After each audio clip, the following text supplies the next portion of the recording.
If you're brand new to Magic the Gathering and you're thinking about purchasing the Elven Council Precon, this video is for you. First thing we always got to do is go over the commander. The commander for this deck is Galadriel, the Elven Queen. She reads, at the beginning of combat on your turn, if another elf entered the battlefield under your control this turn, starting with you, each player votes for Dominion or Guidance. If Dominion gets more votes, the ring tempts you. Then you put a +1/+1 counter on your ring bearer. If Guidance gets more votes or the vote is tied, you draw a card. So you either gonna buff your creatures or you're gonna draw a card. I think I would prefer to draw a card. However, we'll see how this deck works with these voting mechanics. First creature we have here is Arbor Elf. Yeah, we're just gonna tap him to untap a land. Elvish Mystic, we're gonna be able to tap him to add a mana to our mana pool. Okay, we have Haldir, Lorien Lieutenant. Haldir enters the battlefield with X +1/+1 counters on it. You can pay 6 mana, and then other elves you control gain vigilance and +1/+1 for each +1/+1 counter on Haldir. This is an elf deck, and elf decks generally tend to generate a lot of mana, so paying 6 for that ability is not as bad as it may seem. To give your creatures vigilance and +1/+1 for each +1 on this guy seems pretty cool, and you can do that at instant speed, so it works out pretty well, I think. We have Elvish Visionary, enters the battlefield, draws a card. Okay. We have the Elvish War Master. Whenever one or more elves enter the battlefield under your control, you can create a 1/1 green elf warrior creature token once each turn. You can then pay 7 mana to give all of your elves +2/+2 and Death Touch. Like I was talking about earlier, elves generally create a lot of mana, so 7 mana to activate that ability is not as bad as it normally would be. Paradise Druid, like we just mentioned, elves tap for mana. There's another one. Woe's Pathfinder, right? Tap for mana. Another target elf gains +3/+3 and gains trample till the end of turn. 7 mana to tap and activate. However, we got mana. It's all good. Arwen, Weaver of Hope. Each other creature you control enters the battlefield with a number of additional counters on it equal to Arwen, Weaver of Hope's toughness. So you're obviously going to want to buff Arwen so that creatures can enter the battlefield with a ton of counters. Depending on how many counters this gets, this could turn into something pretty strong. I just feel like it's kind of slow if your creatures don't have haste. Decent card though. Next card is the Elvish Archdruid. Yeah, it gives your elves +1/+1 and taps for mana. We have the Arrester of the Council. Whenever players finish voting, each opponent who voted for a choice you voted for creates a treasure token. You scry X, where X is the number of opponents who voted for a choice you didn't vote for. Draw a card. Okay, so we're kind of going around with the voting mechanic like I mentioned earlier. It's a good card. Farhaven Elf enters the battlefield, you get a land. Legolas. Legolas can't be blocked by creatures with 2 power or less. Whenever another legendary creature enters the battlefield under your control, put a counter on Legolas. When Legolas deals combat damage to a player, draw a card. I don't think Legolas it's kind of very similar to that Gimli that got released. It's a decent card. I mean, I wish Legolas was a little bit more powerful, if I'm being honest. Mirkwood Trapper. Whenever a player attacks you, target attacking creature gets -2/-0 until the end of turn. Whenever a player attacks, if they aren't attacking you, that player chooses an attacking creature. It gets +2/+0 until the end of turn. So you buff creatures for attacking opponents, and then you minus creatures for them attacking you. All right. I'd probably, depending on how this deck plays, I'd probably take this card out of the deck. Reclamation Sage, yeah, enters the battlefield, destroy target artifact or enchantment. Okay, we got Wood Elves, enters the battlefield, you get a land. Celeborn the Wise. Whenever you attack with one or more elves, scry 1. All right, some card advantage. Whenever you scry, Celeborn the Wise gets +1/+1 until the end of turn for each card looked at while scrying this way. So a creature that cares about scrying. I think this is the only card I've seen talk about scrying so far in this deck. So I don't see that scrying is something that's super relevant here. However, hey, you can do that. Elvish Piper, 4 mana, you can pay a green to tap this to put a creature card from your hand into play. This card generally works well when you're playing with cards that cost a lot of mana to put into play. I think this is an excellent card to have in your collection. I just don't think it necessarily fits inside this commander deck when we have a ton of really cheap creatures. Radagast, Wizard of Wilds, Ward 1. Beasts and birds you control have Ward 1. Whenever you cast a spell with mana value 5 or greater, choose one. You either create a 3/3 beast or a 2/2 bird with flying. Yeah, so this cares about when you cast a spell with mana value 5 or greater. So hopefully there's a lot of instants and sorcery spells that cost 5 or greater because, Círdan the Shipwright. Whenever Seared in the Shipwright enters the battlefield or attacks, each player secretly votes for a player, then those votes are revealed. Each player draws a card for each vote they received. Each player who received no votes may put a permanent from their hand onto the battlefield. This card's interesting. This is one of those cards where sometimes you want people to put permanents onto the battlefield just so that you can just destroy them with a board wipe. So we'll see if there's some board wipes and stuff like that inside this deck. Elrond of the White Council. When Elrond enters the battlefield, each player secretly votes for fellowship or aid. Then those votes are revealed. For each fellowship vote, the voter creates a creature they control. For each fellowship vote, the voter chooses a creature they control. You gain control of each creature chosen this way, and they gain this creature can't attack its owner. Then for each aid vote, put a +1/+1 counter on each creature you control. I think this is a cool card. You're either just going to get a counter on each creature you control, or you're just going to get... I think I would like this ability to be repeatable. I think if you can do Elrond and then just blink him, have him enter the battlefield 5 times in a row, just really quickly out of nowhere, and then all of a sudden everybody either has to choose to give you 5 creatures or 5 counters on all your creatures, I could see how this card could be powerful. Gandalf Westward Voyager. Whenever you cast a spell with mana value 5 or greater, each opponent reveals the top card of their library. If any of those cards shares a card type with that spell, copy that spell. You may choose new targets for the copy, and each opponent draws a card. Otherwise, you draw a card. Yeah, these things, this deck keeps talking about spells that cost 5 mana or greater. So that has to be, I think, the point of the deck, really, because I keep saying this over and over again. The voting, and then casting big spells, voting, casting big spells.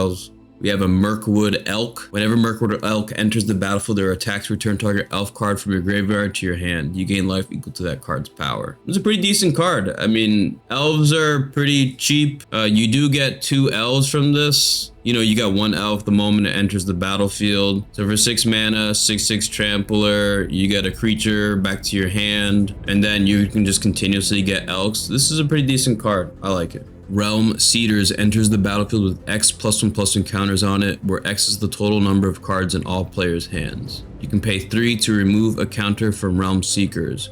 Search your library for a land card, reveal it, put it into your hand, then shuffle your library. Okay, so it's just, you can just take all the mana that you have and just ramp a ton of mana depending on how many times you can activate Realm Seekers. It's a cool card. Colossal Whale, Island Walk. Whenever Colossal Whale attacks, you may exile target creature defending player controls until Colossal Whale leaves the battlefield. Seems extremely random, but I accept it. Hornet Queen, Flying Death Touch. When Hornet Queen enters the battlefield, create 4 1/1 insect creature tokens of Flying and Death Touch. Yeah, I'd probably take that card out of the deck and the Colossal Whale out of the deck and add Andrei's Forerunners at least. Elven Farsight Scry 3. There's some more Scry. Then you may reveal the top card of your library. If it's a creature card, draw a card. Okay. Opt. Scry 1, draw. Cool. Preordained. Scry 2, then draw. Cool. Alright, so there's a lot of Scry. Swan Song. That's a really good counter spell. Okay. Counter target, enchantment, instant, or sorcery spell. Cool. Sylvan Offering. Another commander deck had this card. This card's alright. Growth Spiral, draw a card. Okay, I like all these little cheap spells that you can play to draw cards. Heroic Intervention, nice, dude. That's a really good card. That's a good card. Inscription of Abundance. You're gonna be able to either fight something, put counters on a creature, or gain life. We have Rampant Growth, put lands into play. Okay, we got Beast Within, destroy a permanent. All right, these instant and sorcery spells are legitimately good here. We got the Cultivate, so you can ramp a little bit more. All right, Genesis Wave, reveal the top X cards of your library. You may put any number of permanent cards with converted mana cost X or less from among them onto the battlefield. This card wins games in certain kinds of decks. I'm not too sure if it's going to win you games in this deck, because there are no just like entering the battlefield, give everything +10/+10 in attack. So I don't see that this card could really be that strong, but this is a good card to have in your collection. We have Trap of the Trespassers. Each player secretly votes for a creature you don't control. Then those votes are revealed. For each creature with 1 or more votes, put that many stun counters on it, then tap it. Okay. Wind Swift Slice. Target creature you control deals damage equal to its power. Target creature you don't control, create a number of 1/1 elf war creature tokens equal to the amount of excess damage dealt this way. It's 3 mana, fill up your board. You know, you're gonna have weak creatures, so I don't know how many elves you can be able to make, but this is just a good card to have in your collection. This will be a good card in some deck somewhere. Galadriel Ambush. Create X/1/1 green elf warrior creature tokens where X is the number of attacking creatures. Prevent all combat damage that would be dealt this turn by non-Elvish creatures. So it's a fog that creates tokens. Learn from the past. Target player shuffles his or her graveyard into his or her library, and then you draw a card. I don't know why this is here, but it's here. Plea for power. Starting with you, each player votes for time or knowledge. If time gets more votes, take an extra turn. If knowledge gets more votes, the vote is tied, you draw 3 cards. For 4 mana, you either get an extra turn or draw 3 cards. That's all right. You're always going to get the 3 cards because I don't think anybody's going to vote for you to get an extra turn. Sail into the west. Starting with you, each player votes for return or embark. If return gets more votes, each player returns up to 2 cards from their graveyard to your hand. Then you exile still into the west. If embark gets more votes or the vote is tied, each player may discard their hand and draw 7 cards. Simic Wheel, that's cool. Devastation Tide, return all non-land permanents to their owner's hands. This is the board wipe of the deck, I'm imagining. We have Lorien Revealed, draw 3 cards for 5 mana. You're just gonna island cycle this to grab an island if you need it. I don't really see people paying 5 mana for 3 cards. You can, I mean, I don't like that rate. Mystic Confluence, 5 mana, choose 3. You may choose the same mode more than once. You can draw a card, you can counter a spell, you can return something to its owner's hand. This is a good card, it's very useful. We have Overwhelming Stampede, right? These are the cards that I was kind of talking about or alluding to earlier. Until the end of turn, creatures you control get trample, and +X/+X, where X is the greatest power among creatures you control. The only difference is, like, I don't see creatures inside this deck having big power. Maybe with Galadriel, over a period of time, these creatures will have big power. It's an alright card inside this deck. This card will win you games by the nature of what it does. However, I would like to see more abilities like this inside this deck. Raise the Palisade, choose a creature type, return all creatures that aren't of the chosen type to their owner's hands. So this is the board wipe of this deck. This is a good one. You just choose elves and then everything else goes to everybody's hands. It's good. Travel through Karadas.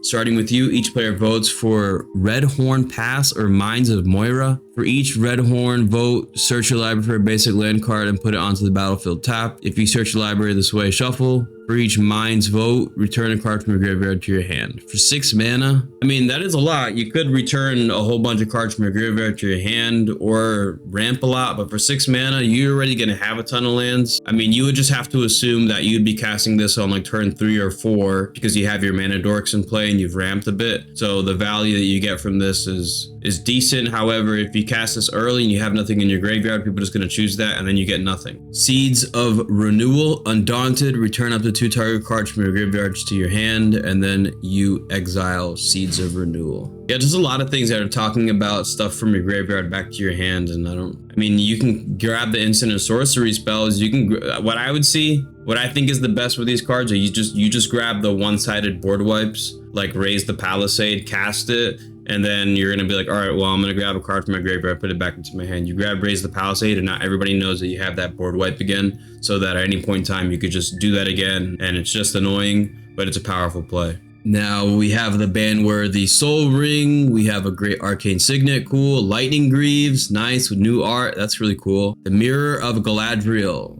It's 2 mana. Mirror of Galadriel. You can pay 5 mana to scry 1, then draw a card. This ability costs 1 less to activate for each legendary creature you control. So if you have 5 legendary creatures, you're just tapping this to scrying and drawing. So that's cool. I think you play this in a legendary focused commander deck. Commander Sphere, okay. Lothlorien Blade. Whenever equipped creature attacks, it deals damage equal to its power to target creature defending player controls. Equip elf equals 2 mana. Okay, that's cool. I mean, we're talking about elves here, so what are we going to be doing? Like 1 damage, 2 damage here? This deck is, assuming that you get a lot of +1/+1 encounters with Galadriel, you just have to assume that the deck does that because we're talking about elves. Elves and power are 2 things that don't necessarily mix unless you're playing a card like Timberwatch Elf or something.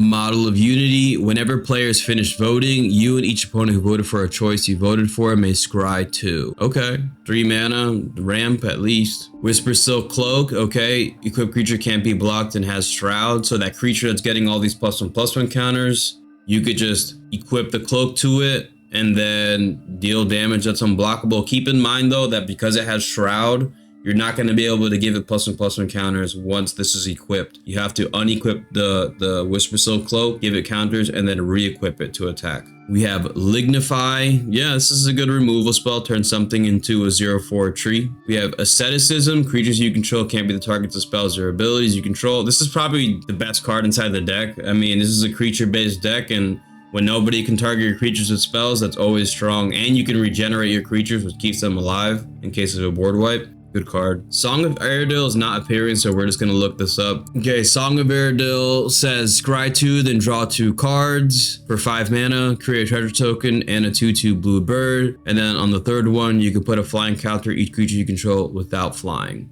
Take that card out of the deck. It's all right. We have Ash Barrens, okay, Command Tower, cool, Exotic Orchard, a Field of Ruin, Flooded Grove, Forest, Hinterland Harbor is a nice land with 2 colors, Rejuvenating Springs, Thornwood Falls, no Rogue's Passage. If I'm gonna be real, I'm gonna give this deck a 7 out of 10. I think this is the weakest out of all of the new precons. This deck adds the voting mechanic, and the voting mechanic I think is fun. And it's going to be interesting to see how it plays. I just think that the deck feels kind of like it wants to do this and it wants to do that and it wants to do these things with the voting. I would have liked to see more cards that trigger off of votes. I think if you would have had at least 5 to 6 cards, maybe even brand new cards that trigger off of voting, and a game-winning card that triggered off of voting, that would have pushed the power level of this deck, obviously. However, at the same time, would have made the purchase more valuable. I think right now, out of all of the commander decks, this is the one that I would probably stay away from, even though I'm gonna end up buying all of them. You know, I think if you're a player that has a Magic the Gathering collection already, and you have elves just like lying around, you could totally purchase this and upgrade this and create something really cool with your imagination. I think for people though that are brand new to the game, I would just suggest purchasing another precon, because this deck, while elves are relatively easy to upgrade, I just think that your money would be better spent somewhere else. All right, so that's going to be it for all the Lord of the Rings reviews. If you want to check out the playlist that has other precon reviews, you can check out the playlist up here. It has all the precon reviews you'd ever want to see. Keep in mind that you can subscribe to this channel because all the content here is designed to make new players better at Magic the Gathering. Always remember, eat healthy, okay? Work out every single day. And most importantly, you guys got to remember to believe in yourself, all right? Peace out, people. Have fun playing these decks, guys. Peace.